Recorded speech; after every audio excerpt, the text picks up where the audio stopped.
Bienvenidos y bienvenidas a una transmisión más de Voz de Mujer, la radio con perspectiva de género de la Secretaría Nacional de Igualdad de Géneros del PRD. ¿Te gustaría saber quiénes han sido las mujeres que han dejado una huella en la historia? ¿Quiénes son? ¿Qué hicieron? Mujeres históricas. ¡Acompáñame!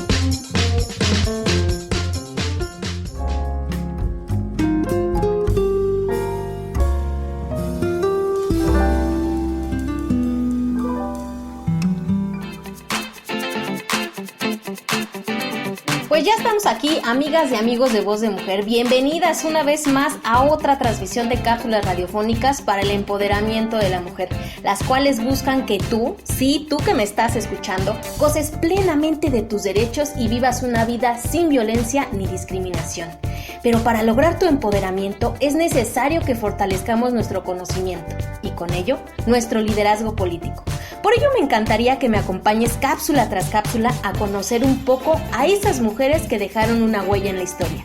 En esta ocasión conoceremos la historia de Leona Vicario.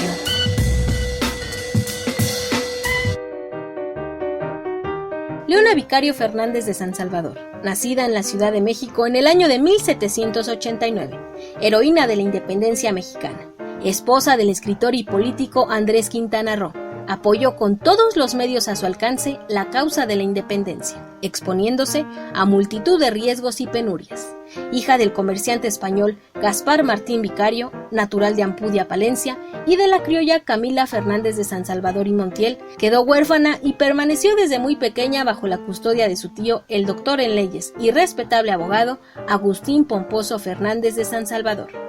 Gracias a la posición familiar y a los bienes heredados de sus padres, que quedaron bajo la cuidadosa administración de Agustín Pomposo, Leona adquirió una esmerada educación. Cultivó las ciencias, las bellas artes, la pintura, el canto y la literatura. Agustín Pomposo se había dado a conocer siendo muy joven al redactar una oda titulada Sentimientos de la Nueva España por la muerte de su virrey, de Antonio María Bucareli, y posteriormente en el año de 1787, con unos versos titulados La América llorando por la temprana muerte de Bernardo de Gálvez. Leona Vicario demostró una sentida y profunda inclinación por la monarquía y sus representantes.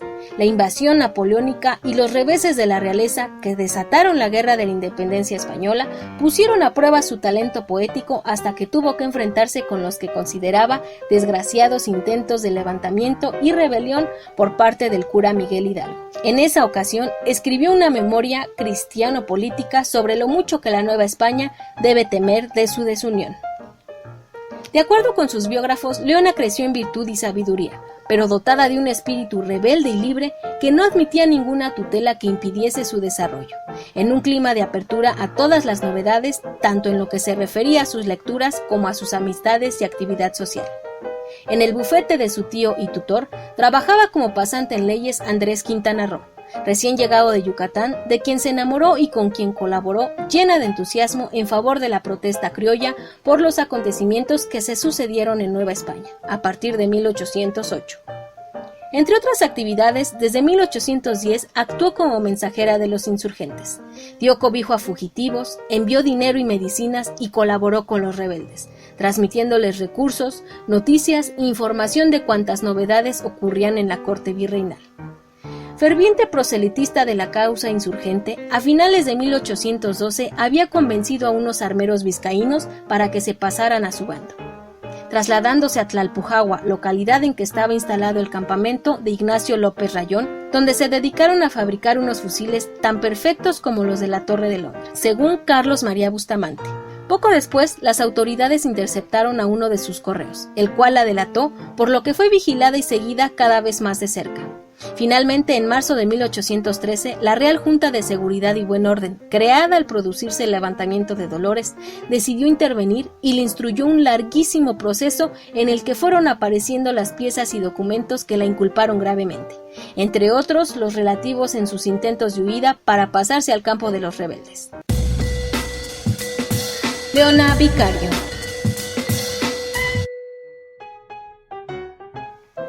Para escándalo de su tutor, se la internó en el colegio de Belén de las Mochas. Allí fue sometida a interrogatorio y se presentaron las pruebas y diligencias judiciales que figuran en las actas reproducidas por su biógrafo Genaro García. Según este historiador, su simple lectura convence del valor y nobleza excepcionales de Leona, cuya actitud parece muy superior a las de tantos insurgentes que se hallaron en parecidas circunstancias. Declarada culpable, en lugar de enviarla a la cárcel de corte, se la mantuvo presa en el colegio de Belén, hasta que el 23 de abril de ese año la liberó un grupo de caballeros bajo el mando de Andrés Quintana Roo, quien la mantuvo oculta por unos días y forzó más tarde su salida de la capital. A partir de entonces, su vida coincidió con la del intelectual y político yucateco, siempre al servicio de la insurgencia y del Congreso insurgente. En la ciudad de Oaxaca, recién liberada por José María Morelos, se encontró con el resto de sus amigos, entre ellos Carlos María de Bustamante, quien escribió a Morelos contándole las aventuras de la joven. Se conocen cartas que el líder insurgente envió a Leona desde Chilpancingo, preocupado por su situación. Decidió recompensarla con una asignación económica en nombre del Supremo Congreso, más tarde ratificada y aprobada por el propio Congreso el 22 de diciembre de 1813. Siguiendo al Congreso que, forzado por la persecución de los realistas, peregrinó de una población a otra a lo largo de 1814 y gran parte de 1815, se mantuvo Leona acompañando a su marido, en condición de diputado y enseguida vicepresidente y presidente en funciones de la Asamblea Popular, mientras se elegía generalísimo a Morelos. Se proclamaba la independencia de la América Mexicana y se daba a conocer en Apatzingán el texto completo de la Constitución de México. Leona siguió colaborando y trabajó en la confección de periódicos que se publicaban gracias al impulso de Quintana Roo.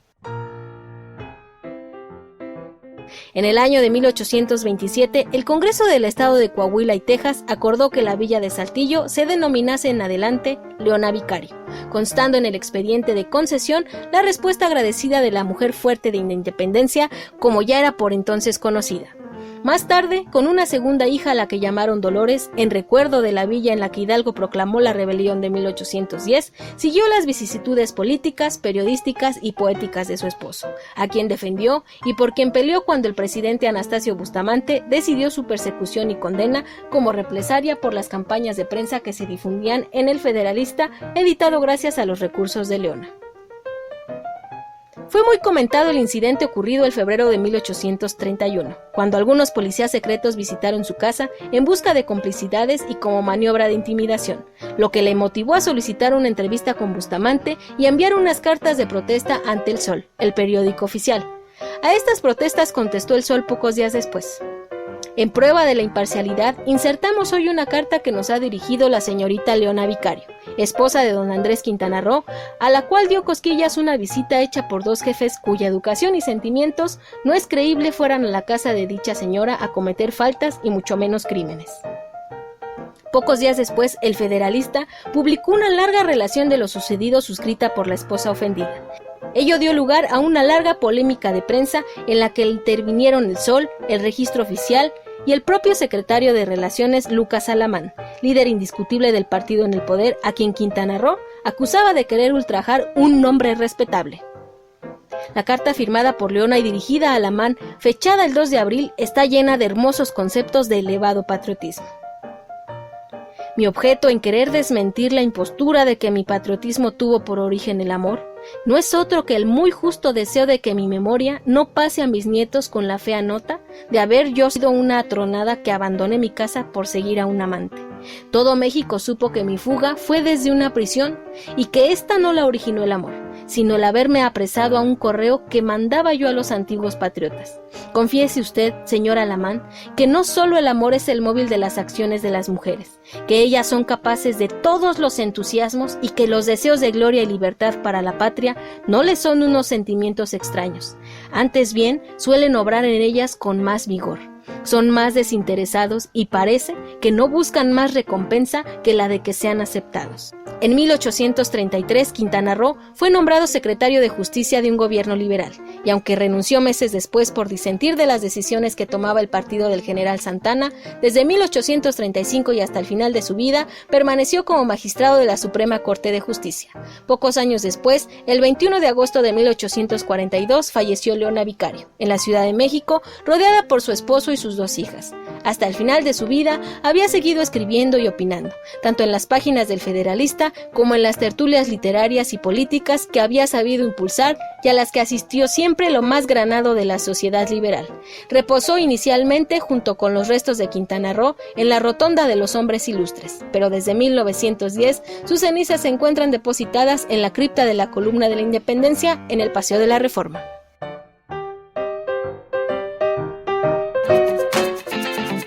Esto fue Mujeres Históricas, cápsulas radiofónicas para el empoderamiento y fortalecimiento del liderazgo político de las mujeres, por supuesto, de la Secretaría Nacional de Igualdad de Géneros del PRD. Amigas y amigos por la igualdad de géneros, gracias por su preferencia. Sigan escuchando Voz de Mujer, la radio web 2.0 con perspectiva de género. Agréguenos a sus contactos en Facebook y en Twitter. Escríbanme su opinión y platíquenme si les están sirviendo estas cápsulas radiofónicas como una herramienta para tu empoderamiento y el fortalecimiento de tu liderazgo político. Recuerda, la web 2.0 es interacción. ¡Hasta la próxima!